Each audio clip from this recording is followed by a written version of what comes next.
All right. So really quickly, a couple things about this week's assignment. We are on Unit 5 this week. So the first assignment, same as always, is the review sheet.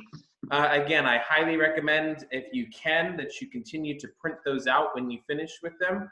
That way you can use them on exam day, which at this point is now less than a month away. We are about 3.5 weeks out. Okay, so this week we'll do Unit 5. Next week we'll do Unit 6.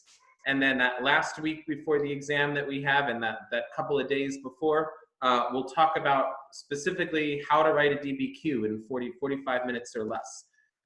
So that's sort of the plan. Now, your second assignment for this week is a DBQ. Okay, it is of this time, now we are writing a full DBQ. So up to this point, we had been doing outlines and doing sections of the DBQ. This week's topic is a full 5-document DBQ. Okay, and so what that looks like is I'm asking you to do 2 things when you do this. Now, this is all going to be on the honor system, obviously. Okay, but when you do this DBQ, I want you to try to simulate the testing environment as best that you can. So that means if you're deciding for yourself that you're going to type the DBQ for the exam, then you should type this practice one. If you've decided for yourself that you're going to go the route where you're going to handwrite it and then upload a photo, you should do it that way. Okay, so you should try to use whatever method you think you're going to use the day of the test on this DBQ. Okay, the second thing that you should do, and again, this is also on the honor system, okay, is you should set a timer for 50 minutes. And then you need to be kind of done writing by 48 minutes so that you still have those last 2 minutes to make sure that you submit. Probably a little bit longer if you're taking a picture, okay? But again, all of that is up to you, okay? But if I would like you to get a sense as best we can right now of what the test day environment is going to look like. So please try to, again, limit your time to 48-ish minutes and use whatever method you plan to use the day of the test. Also, that means having your notes in front of you. Okay, so that means if you're gonna look something up, don't pause the timer when you go to look something up. Okay, you wanna really get a sense of how you're going to be able to do this under the actual testing environment, okay, under the actual time constraints that are going to be afforded you on the exam. So this I think will be a very important exercise for some of you, especially those of you who choose to type that may not be the fastest typers, okay? This might be a good practice for you to realize, that you're gonna have to work on your typing a little bit, or maybe you have to go for the handwriting and then taking a photo route, okay? Either way though, try to simulate the testing environment as best you can. The other thing this week that you should do, please make sure that you're able to get into AP Classroom. Okay, I'm pretty sure most of you can, but next week I'm going to start for our reviews for the last 2 weeks before the test. I'm going to start assigning multiple choice quizzes from each of the units. Okay, so make sure that you can access AP Classroom so that you can take those quizzes. Okay. All right. So, any questions about the assignment this week before we get started? No? Okay. So let's begin. Jan, settle in. This is your topic, my dog. All right. Here we go. And we will jump to revolutions. Okay, so there is a brief topic before this that we're not going to get to that you'll read about this week about the Enlightenment. I'm not going to talk about it today for time's sake, but just remember, okay, that a lot of the ideas of the Enlightenment are informing a lot of these revolutions that we're going to talk about today. And so think about all those ideas of the Enlightenment, the ideas about self-government and natural rights and liberalism and all of those things. What? Sorry, I didn't know that I was on. No worries. keep those ideas in mind, okay? Because there is a whole separate lesson about them, and you'll read about them as you do the review sheet this week, okay? And so in fact, our objective then is to explain causes and effects of the revolutions during this period.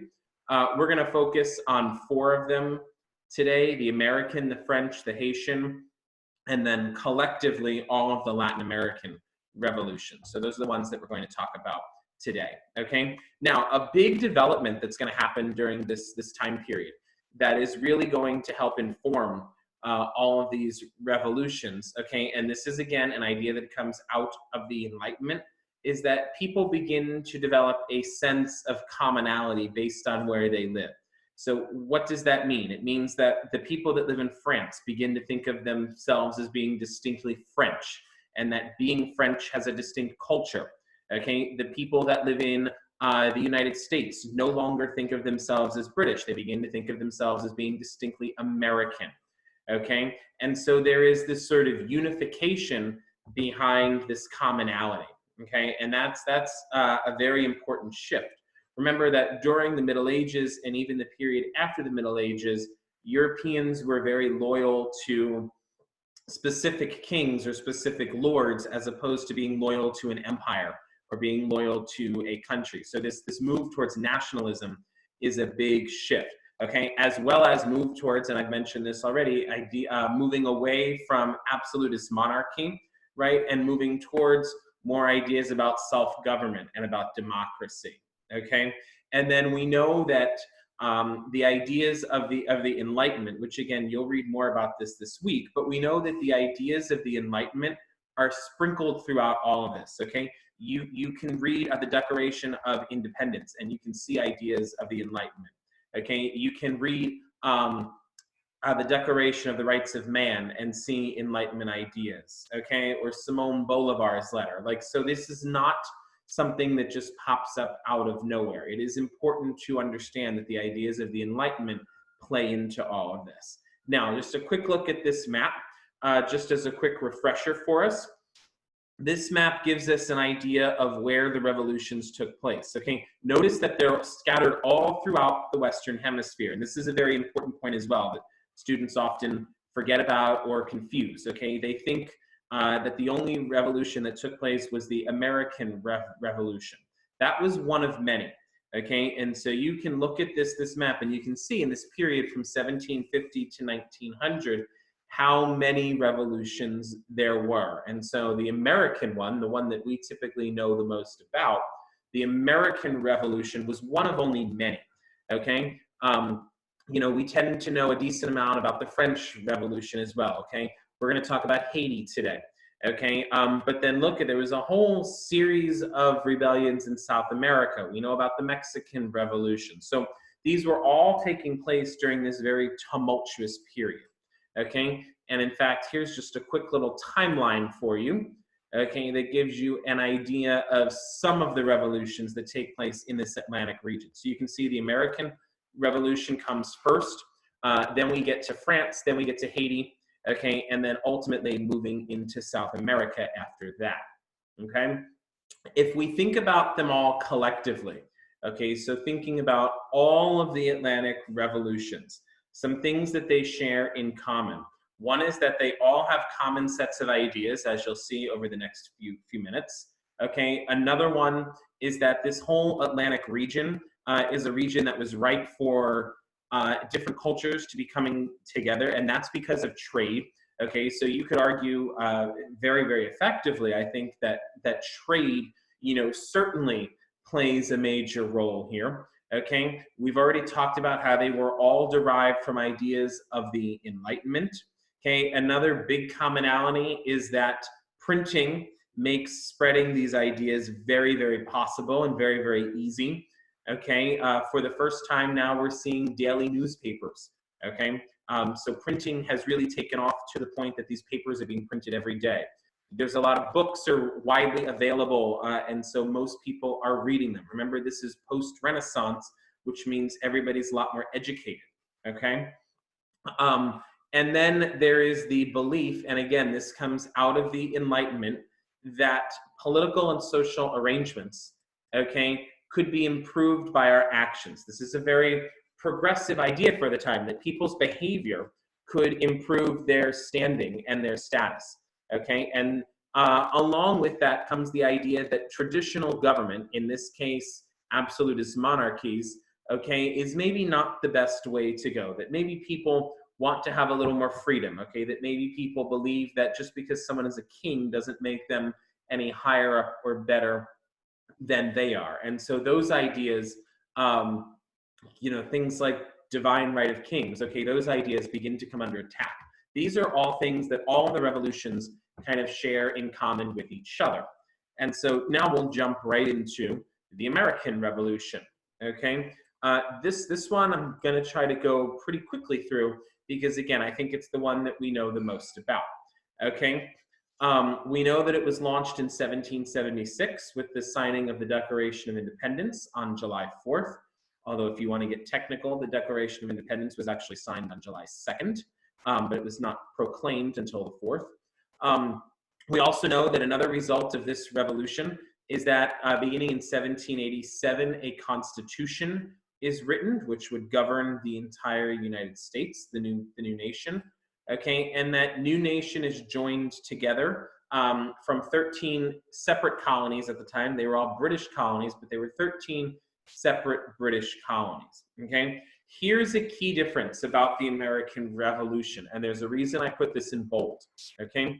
This revolution, unlike, say, the Haitian Revolution or the French Revolution, this was a revolution to preserve liberties that these people ostensibly already had. It was about preserving existing liberties. There was nothing about the American Revolution that involved giving people new rights. These people were simply fighting for rights that they already had that were being taken away from them. So that's a key difference, okay? So what brings on this revolution? Well, it all starts, all the trouble, as it were, really starts after the French and Indian War. Okay, the French and Indian War was actually a war fought between the French and the British, not the French and the Indians. So France basically had wanted to, or was trying to take over territory that belongs to the British. They were trying to take over the colonies. Okay, and the British Army went over to defend the colonies. The colonies would not be able to take on the French army without Britain's help. So Britain sends their army over to help defend the colonies. Britain wins this war, and France really loses most of its claim to a lot of these territories. Now, what that means is that after the war is over, Britain, not unreasonably, by the way, Britain suggests that because the war was fought to defend the colonies, that the colonies should have to help pay for the war.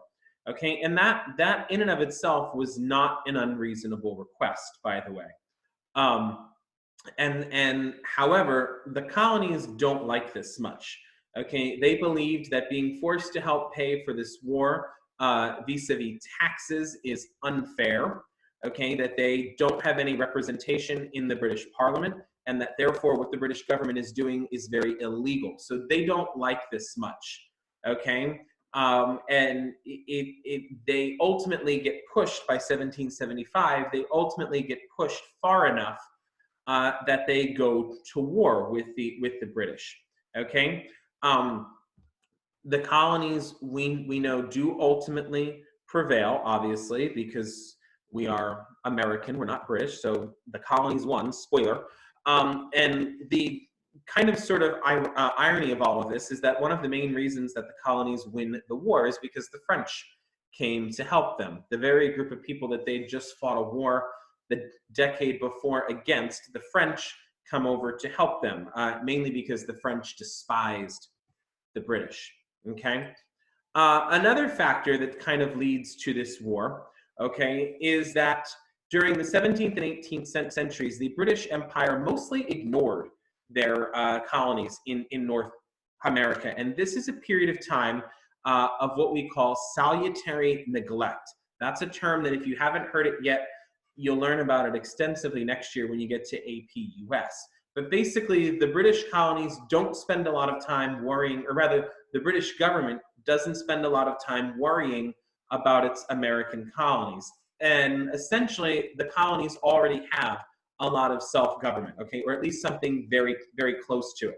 So the British government's not paying them a whole lot of attention, okay? And again, this is where the phrase salutary neglect comes from. And so the colonies at this time are pretty happy with this particular arrangement because they are still getting all of the benefits of being a part of the British Empire without, but still enjoying a great deal of self-government. So at least at the time, at least initially, this sort of arrangement works. Now, when it doesn't work is when they start taxing them, okay? And so when the taxes start to come through, the Sugar Act, the Tea Act, the Stamp Act, Townshend Acts, okay, when all of those taxes begin to come through, that's when we're going to begin to see sort of the last straw. Even though, at least initially, things are very good for people that are living in the colonies, okay? Even though things, at least initially, are pretty good. Now, we know, again, that this is going to lead to war, okay? A war which the Americans ultimately win, largely thanks to this guy right here, guy by the name of George Washington, who becomes the general of the American Army. This is a very famous painting called Washington Crossing the Delaware, which they did on Christmas Eve. If you look very carefully at Mr. Washington, there is a detail in this painting that most people overlook. And if anybody points it out, I'll tell you what it is. But if you look very carefully at that painting, there's something about General Washington here that most people wonder about. Was it something the artist did purposely, or what's going on there? Look at Mr. Washington's attire. Somebody just lit up the chat. Let's see if they figured it out. It's not the way that he's standing. Nope. If you look very, very carefully at Mr. Washington, it appears. Hold on. Let's see. Did anybody get it? No, he's not wearing the flag. I don't know what the drip is. Not the cape, not the bracelet. Nope. Look very carefully at him. It appears as if his fly is unbuttoned and something has slipped out.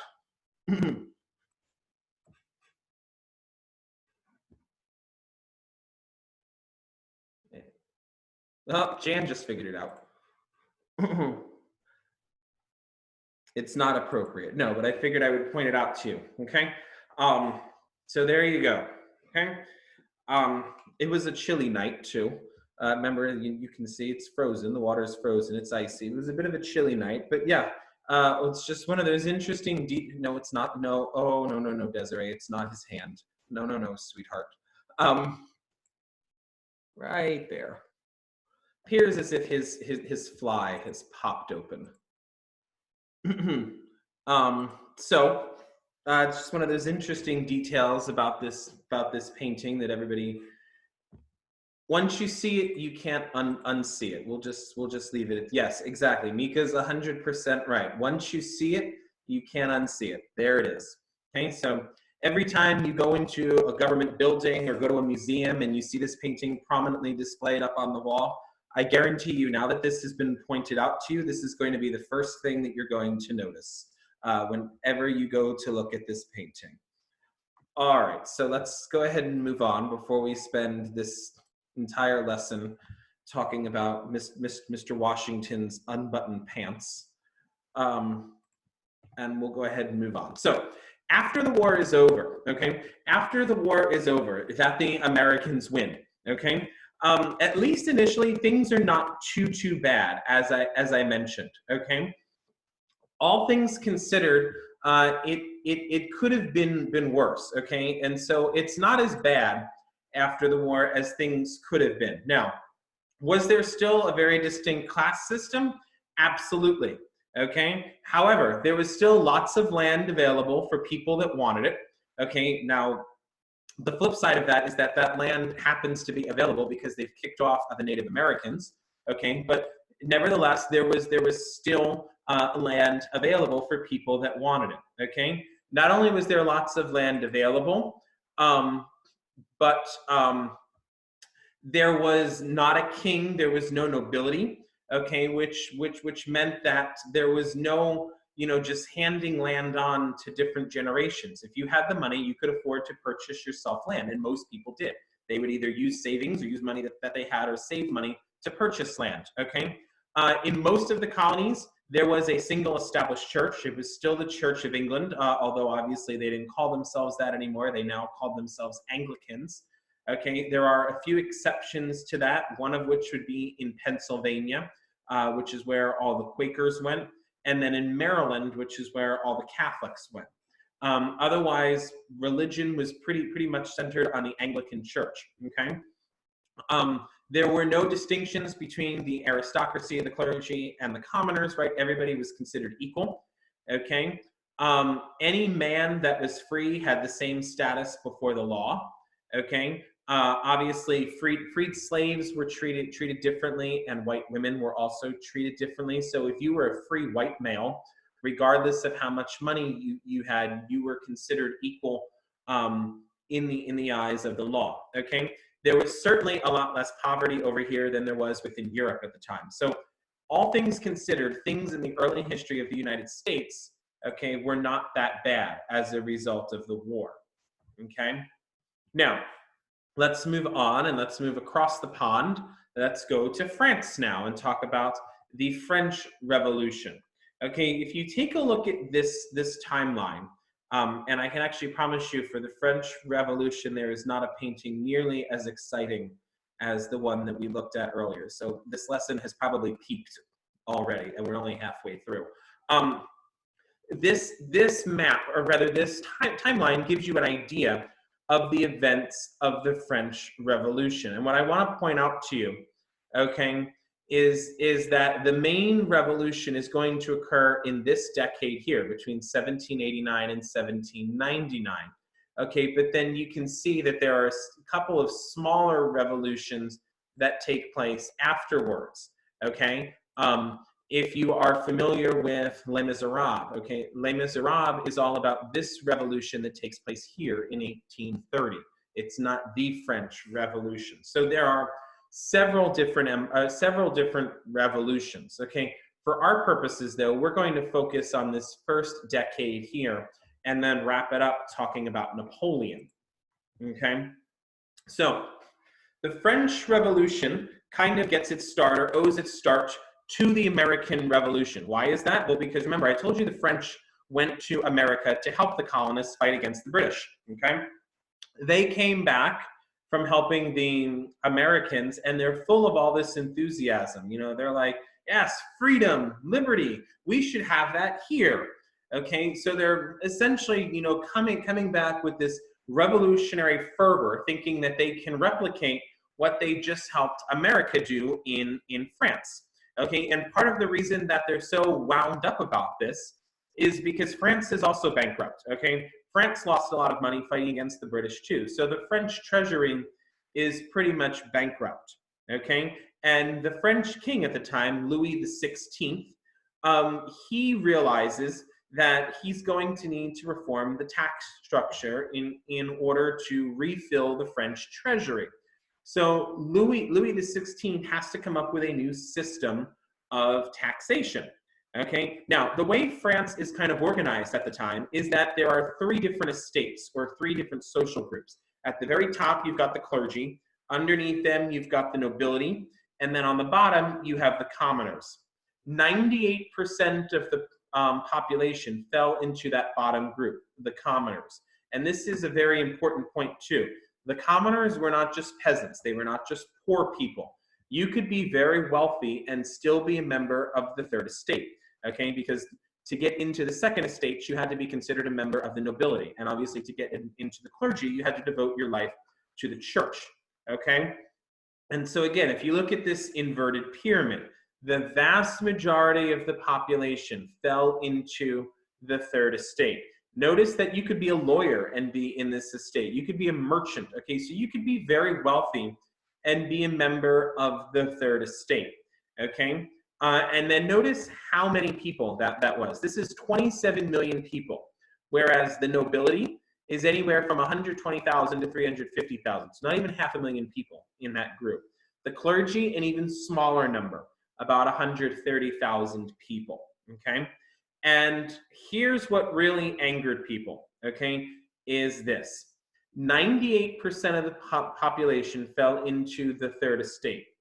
However, that 98% of the population only owns 65% of the land. Now, that's bad enough, but look at the third graph. This is the worst. They paid 100% of the taxes. The first and second estate, despite owning 35% of the land collectively, paid 0% in taxes. This was the problem, okay? These people felt it was extremely unfair that the first two estates did not have to pay anything in taxes, even though they owned 35% of the land. So you can see this is a very unfair system set up here. And it was a system that was bound to not work, okay? This is one of these systems that you can just tell is ultimately at some point going to fail. It's like a house of cards. It's going to collapse at some point, and collapse it does, okay? Because eventually, like this cartoon over here dictates, right? Eventually, you can see that the third estate is going to get tired of carrying the first and second estate on its back, okay? Because they felt like they were bearing the burden for all of France rather unfairly. And so eventually, yes, this system is going to fall apart. And it begins to fall apart when the third estate gets tired of being left out of government, okay, and decides that they're going to form their own governing body, which they call the National Assembly. So the National Assembly is this group of representatives from the third estate who get together, and they get together in an indoor tennis court, ironically enough, and they decide that they are now, because they represent the vast majority of the French people, they are now the sole lawmaking body for all of France. And so they call themselves the National Assembly, okay? And while they are together, they draw up a document called the Declaration of the Rights of Man and Citizen. Now, the Declaration of the Rights of Man and Citizen is a document that, as you can see here, just by looking at some of the articles, there is a striking similarity to the American Declaration of Independence. Look at Article 1. Men are born and remain free and equal in rights. That is essentially saying the same thing as the preamble of the Declaration of Independence does, which is that we are all born with certain inalienable rights endowed by our Creator, okay? And so it goes on here, okay? This is all about removing the estate system and making France, okay, a more equal nation. And this is signed, or this document is drafted by the National Assembly, again, in this tennis court, okay, in something called the Tennis Court Oath, which is basically this new National Assembly pledges to fight France, you know, and to fight for the people's rights until this is, you know, until this becomes law, okay? And so that's how this all sort of starts to get going, is the third estate really begins to get tired of all this, okay? And so it is this conflict within society that really gets things going, okay? Because part of the third estate, remember, is this middle class group of people who are overall fairly wealthy, but still are resented, you know, are resentful of the fact that they're being left out of essential parts of the government, okay? Because they're not considered members of the aristocracy. And because the middle class was involved, and because there was such hatred among these different estates for each other, what you need to understand about the French Revolution is that it was significantly more violent, significantly more radical, and the effects much more wide-ranging than the American Revolution was, okay? This was a very, overall, this was a very violent revolution that had taken place, much more violent, okay? This revolution, again, also includes much more roles for women than the American Revolution did, okay? The French press under Louis tried to, or was censored. There was no free press, at least initially. That was something that they fought for. And so what you have are these revolutionary groups kind of running the secret printing presses underground in basements and things to try to print material about their cause. This revolution also leads to the beheading of the king. Okay, that is Louis XVI's head right here being held up on a pike for the French people to see. Okay, Louis XVI was guillotined in the public square in front of the people. And so you can see what's left of him over here. But after he was beheaded, his head was placed onto a pike and was paraded around France. Okay, and then he was buried almost immediately in a mass grave. And the same fate, by the way, befell his wife, Marie Antoinette, who's most known for uttering the phrase, well, if there is no bread, then let them eat cake. Okay, now whether or not she actually said that is a matter of some historical debate, but it is a quote that is always attributed to her. So again, this was a very violent revolution, much more so than the American Revolution. Okay, we didn't cut off George's head, King George's head. The worst that the colonists did, in fact, was call him Fat George. Okay, but they never cut off George's head. But this is, again, an increasingly violent revolution, especially during a period called the Terror. Okay, and the Terror is when the revolutionaries kill Louis XVI and his queen, Marie Antoinette, and then, yes, parade both of them through Paris with their heads on the end of a platter. Okay, and so this ignites a particularly violent period called the Reign of Terror, when a revolutionary by the name of Maximilien Robespierre takes over, who establishes a police force called the Committee of Public Safety. Now, the Committee of Public Safety, in many ways, unfortunately, bears a lot of similarities to the Nazis, okay? Because they had absolute power. They could do what they wanted to do without any fear of retribution, okay? And during this period of the Terror, okay, tens of thousands of people die, especially during the month of September, which is a period that comes to be known as Bloody September, because of the amount of people that they put into the guillotine. So basically what happens during this period is if you were accused of being an enemy of the revolution, you would be given a very shoddy trial where the verdict would be predetermined and you would be put to death almost immediately. Okay, the guillotines were pretty much running continuously during the Reign of Terror. And so lots of people lost their lives under the flimsiest of circumstances. So you could decide, right, like if you didn't like your neighbor, let's say, okay, if you didn't like your neighbor, you could go make an accusation against them and you would testify to the accusation. The committee would find your neighbor guilty and he or she would lose their head. It happened all the time, okay? So it was, again, a particularly violent revolution, okay? Now, a couple of things that differ here, okay? So what makes the revolution in France differ, okay? Well, one thing that makes it differ is the way both become powers, okay? The US doesn't become a world power till the end of the 19th century. France becomes a world power a little bit quicker, thanks to the leadership of Napoleon, okay? Napoleon Bonaparte, who once again, as you can see there, is depicted on his horse because he was short, okay? Napoleon is one of the figures in France who's credited with kind of calming everything down. He pretty much, not only does he bring an end to the Terror, but he also brings about pretty much an end to the revolution, okay? Because he acknowledges people's, certain freedoms that they had fought for in the revolution, like civil equality, like secular law, religious freedom, okay? He keeps a lot of those ideas, okay? And so he's able to bring this kind of calmness to France. Eventually, he's brought down by the Russians and the British twice, okay? He is exiled, but then returns and then ultimately is exiled a second time, okay? Now, he eventually declares himself to be, emperor of France, okay? He refuses to be called king because he knows that's kind of a dirty term in France, and so he declares himself to be the emperor, okay?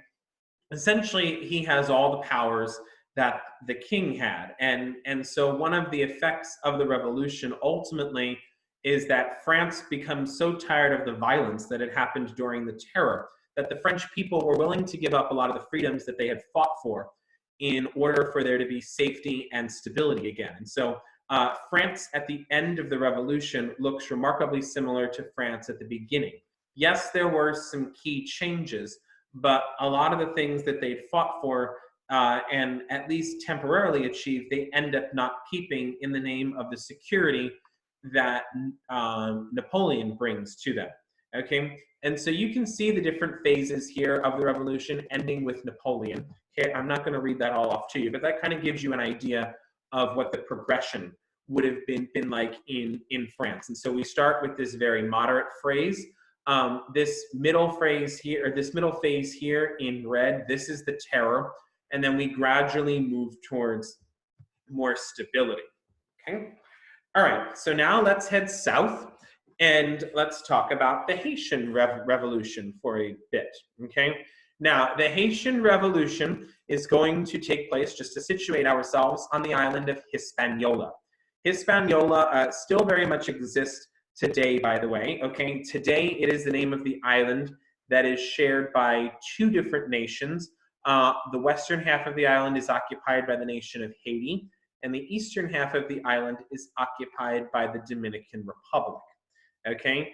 At the time, the island of Hispaniola, okay, the eastern half of the island was called Santo Domingo and was controlled by the Spanish, and then the western half of the island was called Saint-Domingue and was controlled by the French, okay?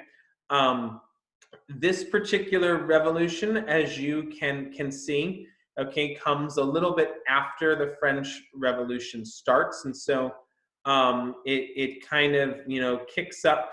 Let's see, about 1798 or so, you're going to start to see these things happen. Okay, although one of the leaders of the revolution, okay, Toussaint de la Louverture, he's involved long before the actual fighting begins. Okay.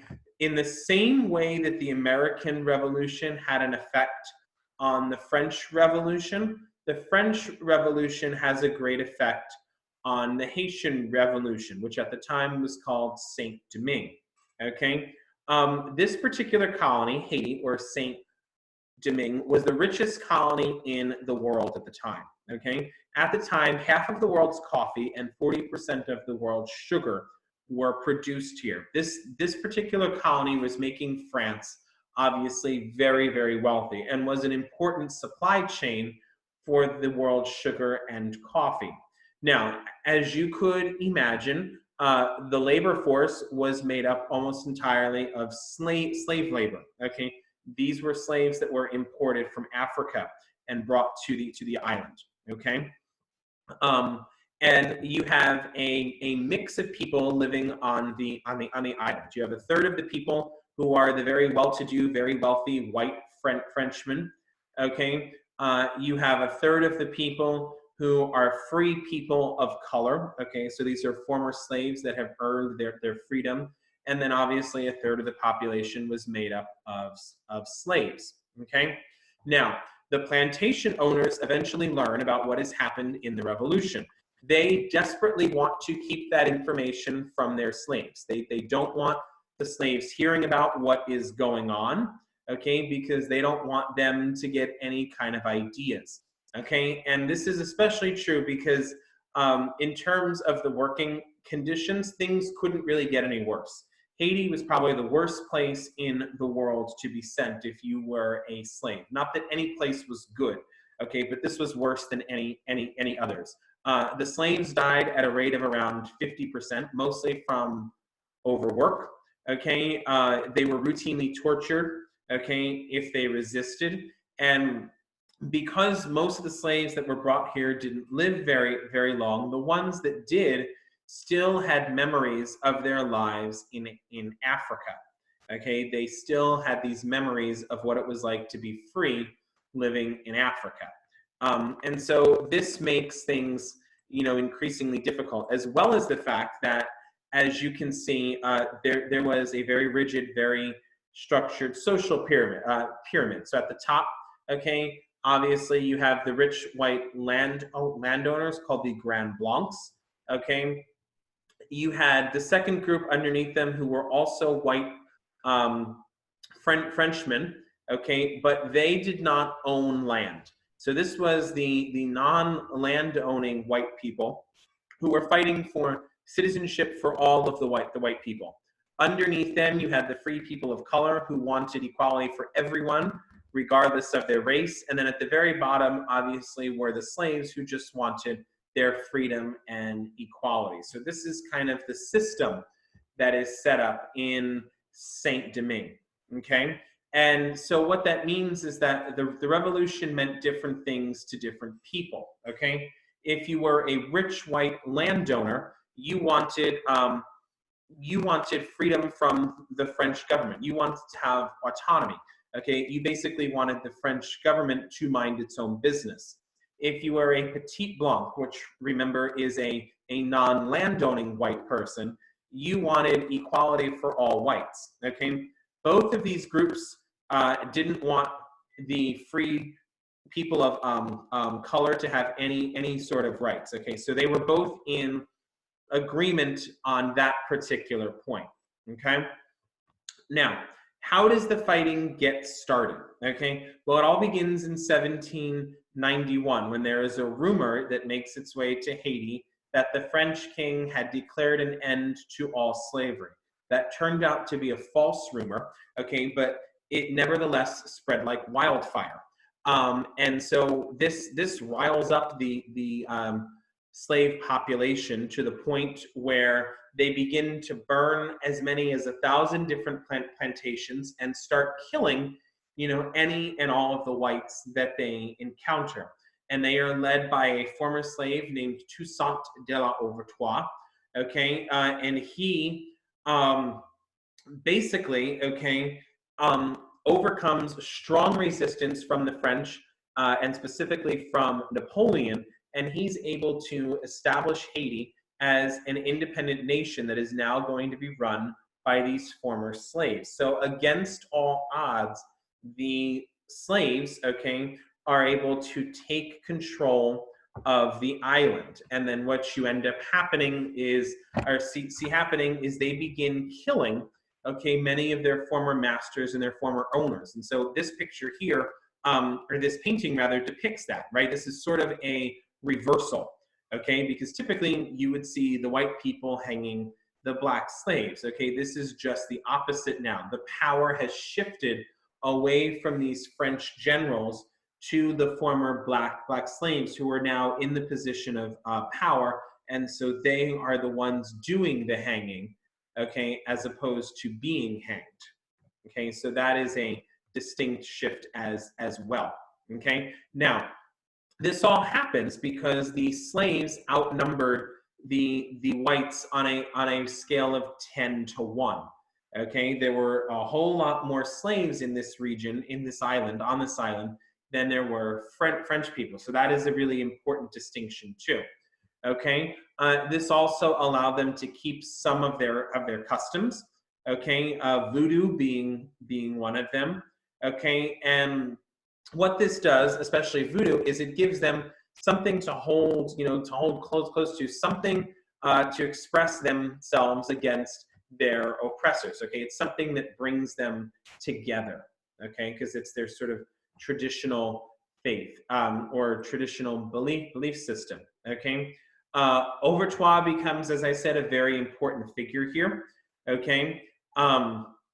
He works very hard to make sure that the revolution takes hold the way that they wanted it to, okay? And he uses his experience and his knowledge to organize the slaves into military units that could stand a chance fighting against the French, okay? And so not only does he fight the French, but when the Spanish and the English send troops there to help, okay, he fights against them as well, because all three countries wanted ultimately to have control of this island because of the wealth that was there. And so when it looked like the French were going to lose, the Spanish start marching in from Santo Domingo to try to take over, okay? They all wanted to be able to control the wealth that was a part of this island. And so Overtois again is fighting against that. Okay, and he's very upfront about the fact that part of his mission is vengeance. In fact, as you can see in this letter, he says that.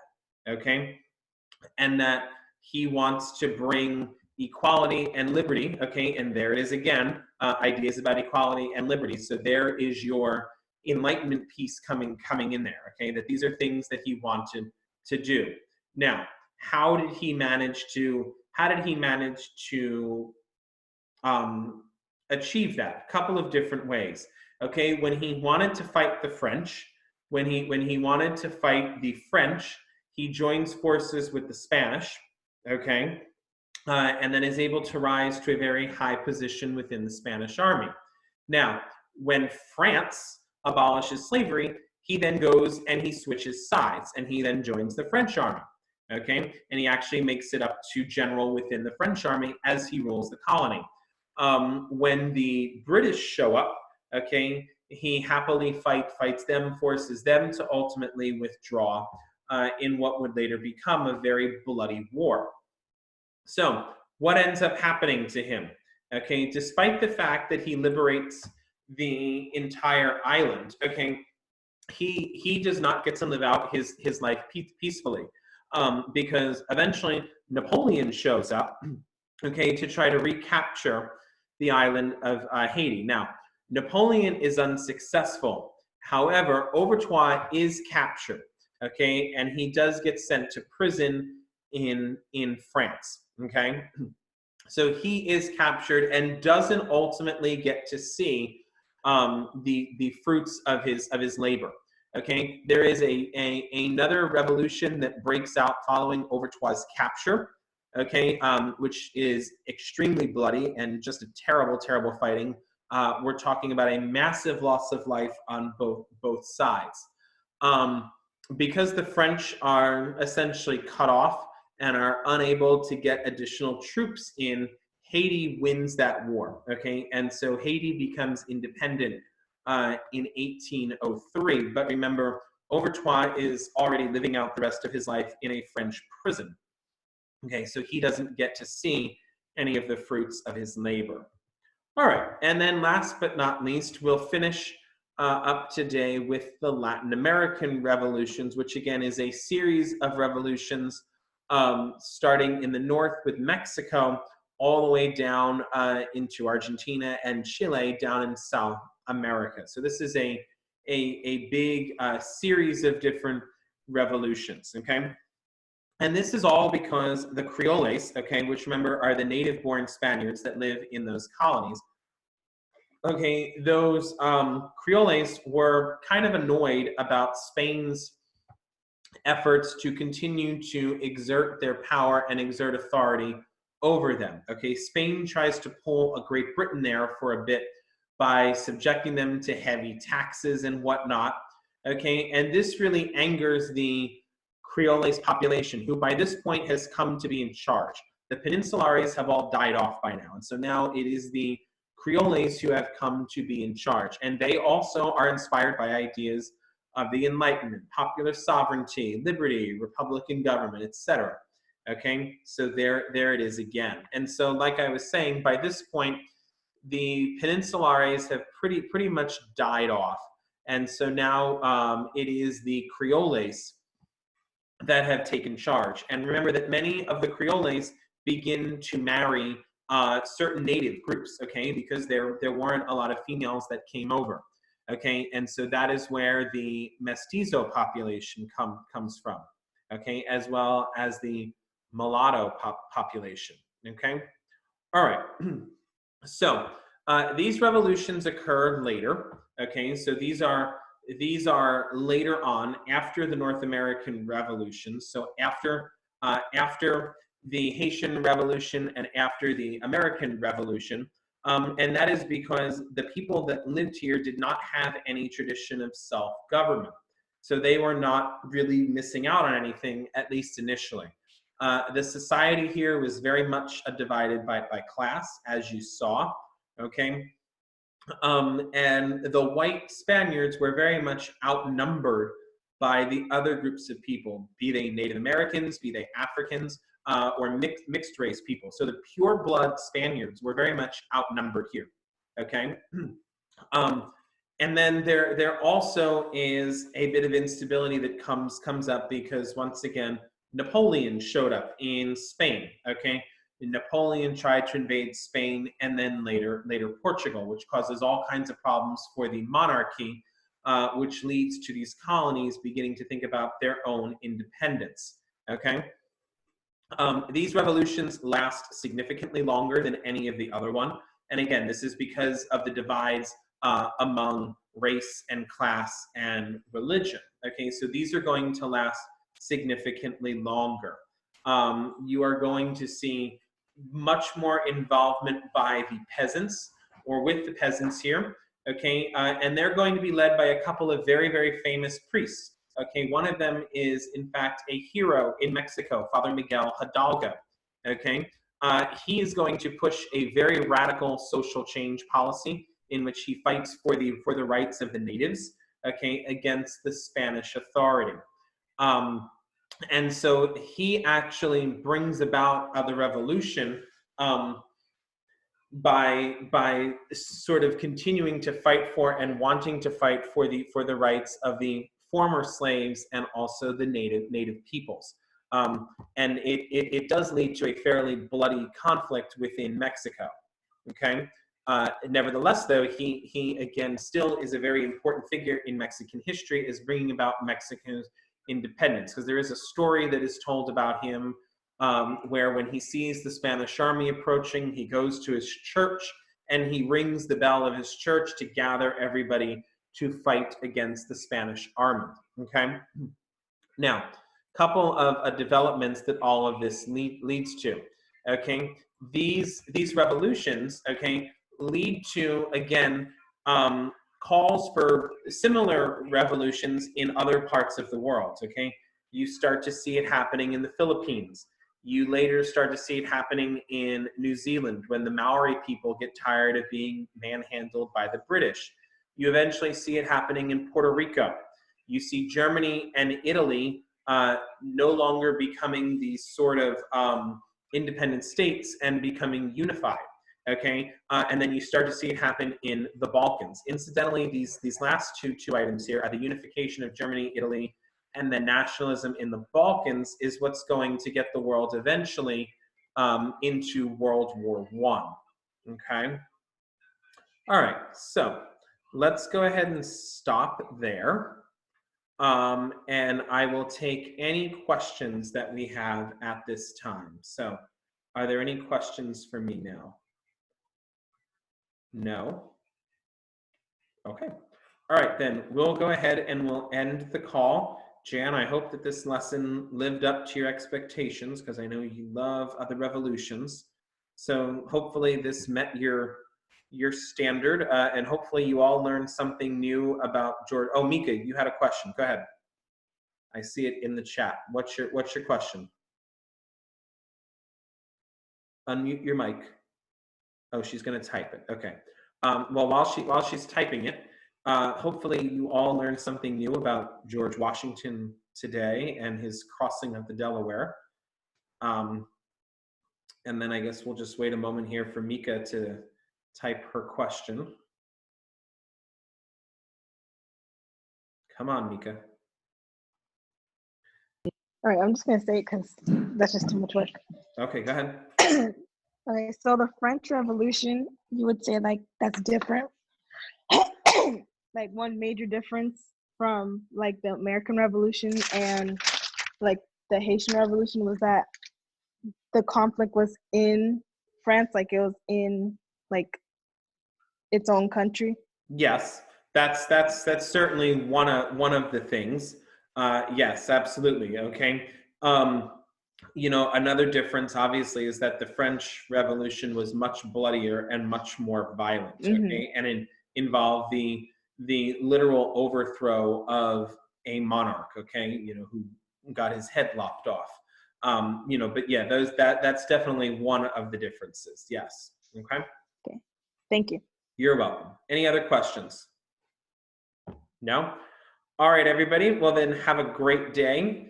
I will see you all on Wednesday when we will start talking about the Industrial Revolution, which I know is some of your favorite topics as well. So that's what's coming up on Wednesday.